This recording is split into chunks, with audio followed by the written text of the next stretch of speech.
Welcome to No Longer Conformed. We are studying the book of 2 Corinthians, God's Messengers.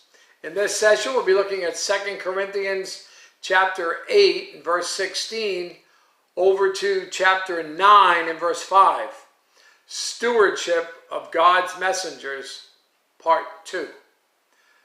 God's messengers are faithful stewards. Stewardship is the management of another's goods.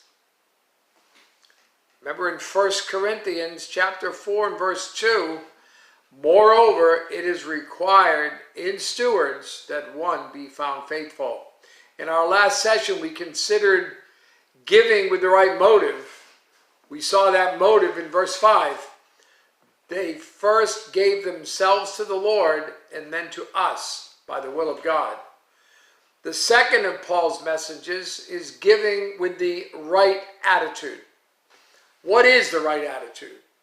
Well, look at chapter 9, verse 5.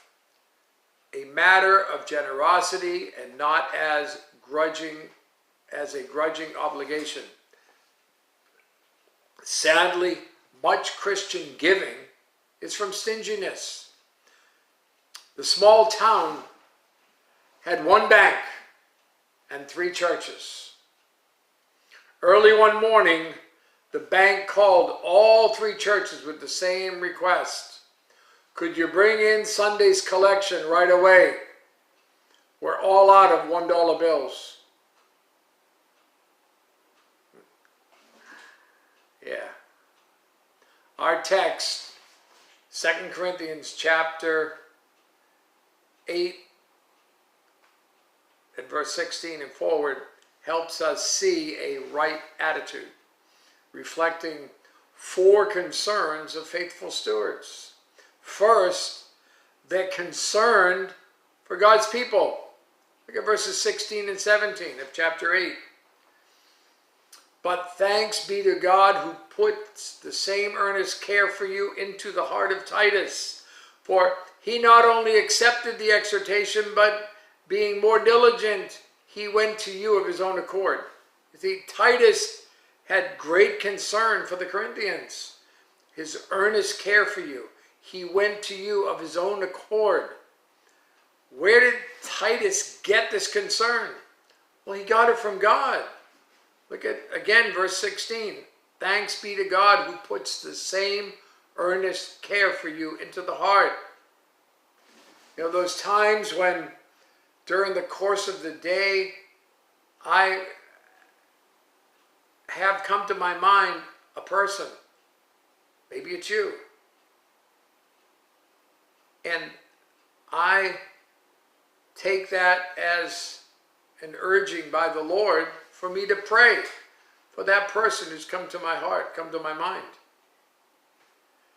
You see, because Titus was concerned for the believers, he accepted the mission with the right attitude. Faithful stewards are concerned for God's people.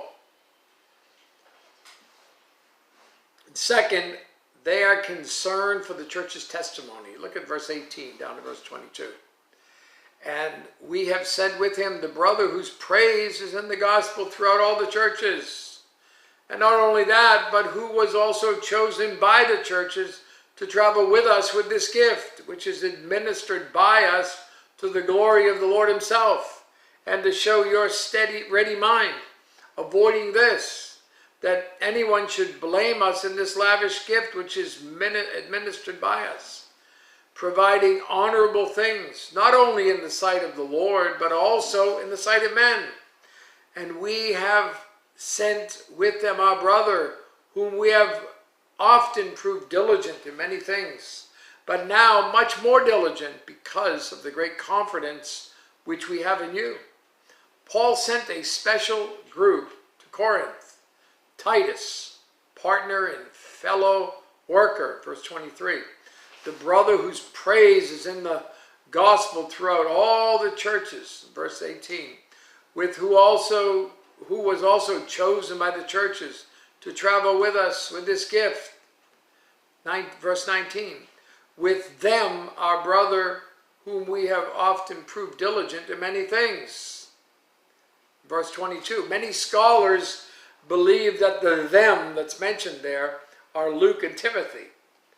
Why did the apostle send such a special trio? So that the handling of the collection would be above any suspicion of misuse. Look at verses 20 and 21. Avoiding this, that anyone should blame us in this lavish gift, which is administered by us, providing honorable things, not only in the sight of the Lord, but also in the sight of men. You see, it's not enough for one's financial accounts to be honorable as God sees them, but they should so be kept that men see them as honorable as well. Faithful stewards are concerned for the church's testimony. And third, they are concerned for the church's example. Get verse 23 down to chapter 9, verse 2. If anyone inquires about Titus, he is my partner and fellow worker concerning you. Or if our brethren are inquired about, they are messengers of the church, the glory of Christ. Therefore, show to them and before the churches the proof of your love and of our boasting on your behalf.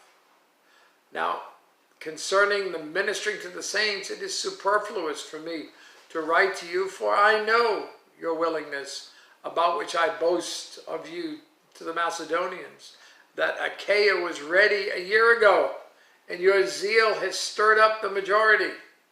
Paul put them to task in receiving the brethren, verses 23 and 24. If anyone inquires, if our brethren are inquired about, proof of your love and of our boasting on your behalf. Why is this necessary? Because Christians often zip their pockets closed when the offering is taken. It takes great courage to stand by representatives of a great cause before stingy saints. Paul puts them to task in being a positive example. Verse 2, I have been boasting about you. The Macedonians have been motivated, and most churches have reacted to your zeal. Paul didn't need to write, but he did anyway. Verses 1 and 2 there. Faithful stewards are concerned for the church's example. And fourth, they are concerned for the church's reputation. Look at chapter 9, verses 3 through 5. Yet I have sent the brethren, lest our boasting of you should be in vain in this respect, that, as I said, you may be ready, lest if some Macedonians come with me and find you unprepared, we, not to mention you, should be ashamed of this confident boasting.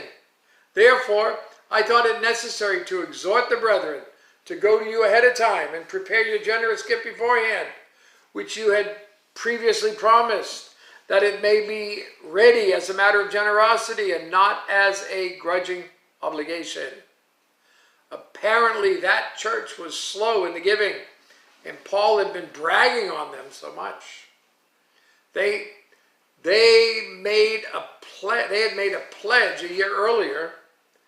Word must have gotten back to Paul that the offering wasn't doing very well, lest our boasting of you should be in vain, lest if some Macedonians come with me and find you unprepared. So much boasting, it would be embarrassing to the church, and Paul's word would lose trust. The apostle hoped they would become ashamed of not paying their pledges. Verse 5 is key. Therefore, I thought it necessary to exhort the brethren to go to you ahead of time and prepare your generous gift beforehand, which you had previously promised, that it may be ready as a matter of generosity and not as a grudging obligation. It's about generosity versus grudging obligation. Some offerings exhibit covetousness on the part of the giver by their stinginess. Faithful stewards are concerned for the church's reputation. You give all that some thought, and your giving, and you have a great day.